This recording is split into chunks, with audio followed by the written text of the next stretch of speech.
हरिओम।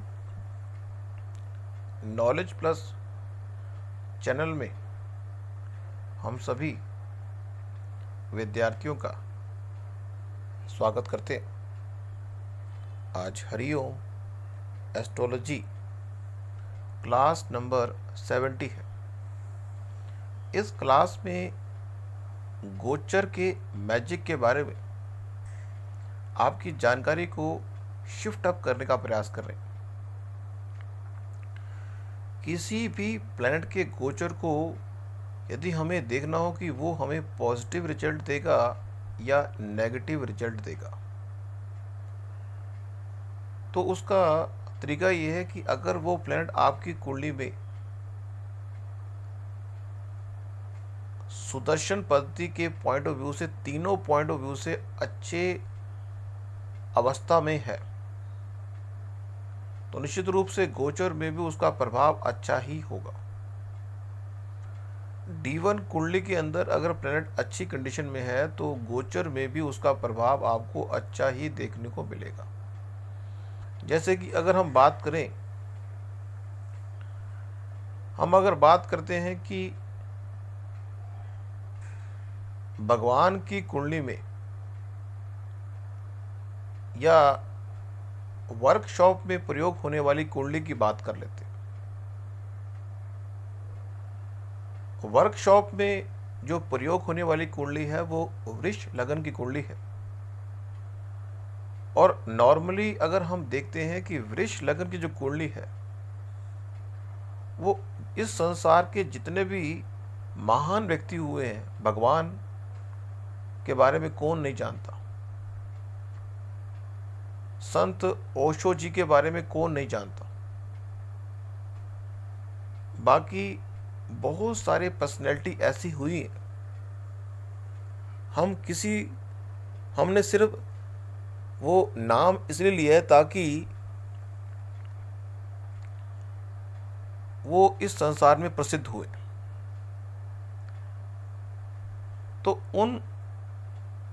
या फिर हम एक कुंडली वर्कशॉप में प्रयोग होने वाली कुंडली ले रहे हैं। वृष लगन की कुंडली है, चंद्रमा और केतु लगन में, दूसरे भाव में शनि महाराज जी, छठे भाव में सूर्य मंगल बुध और शुक्र, सातवें भाव में राहु महाराज जी, 10वें भाव में गुरु महाराज जी बैठे हुए।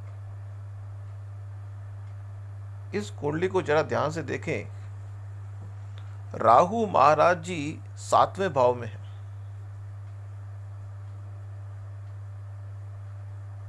राहु महाराज जी के बारे में एक विचार हम बताने का प्रयास कर रहे हैं कि राहु जो है वो एक ऐसा प्लेनेट है जिसकी अभी प्यास मिटी नहीं। जिस व्यक्ति की प्यास मिटी नहीं और पानी उससे छीन लिया जाए, वो है राहु। वो प्यासा है। 23 सितंबर 2020 से राहु अपना मिथुन राशि से वृष राशि में प्रवेश कर रहा है। नॉर्मली एस्ट्रोलॉजी में मिथुन राशि के अंदर मिथुन राशि का राहु को हम उच्च का और कंफर्टेबल मानते हैं, लेकिन एस्ट्रोलॉजी की अलग अलग जो शास्त्र पढ़े हुए, बुक्स पढ़ी हुई हैं, उसमें विरोधाभास भी है कि कहीं कहते हैं कि राहु जो है वो तीसरे भाव में मीन्स मिथुन राशि में अपने आप को कंफर्टेबल समझता है, तो कहीं वृष राशि में भी उसको कहते हैं। तो हम इस विरोधाभास में नहीं पड़ेंगे, लेकिन हम बता रहे हैं कि मिथुन राशि में राहु था। अब राहु जो है वो वृष राशि में 23 सितंबर 2020 को अपना चेंज ओवर करेगा और राहु का जो गोचर होता है लगभग 18 महीनों का होता है। 23 सितंबर 2020 से राहु का चेंज ओवर वृष राशि में हुआ। राहु की अगर बात करें या किसी भी प्लेनेट के गोचर के फल के बारे में बात करें तो उसका एक सटीक फार्मूला ये है कि हमें गोचर के प्लेनेट की सही आउटपुट प्राप्त करने से पहले देखना होगा कि उसकी जो है D1 कुंडली में क्या स्थिति है। यदि D1 कुंडली में उसकी स्थिति अच्छी है तो निश्चित रूप से वो आपको उस स्पेसिफिक पीरियड में गोचर काल में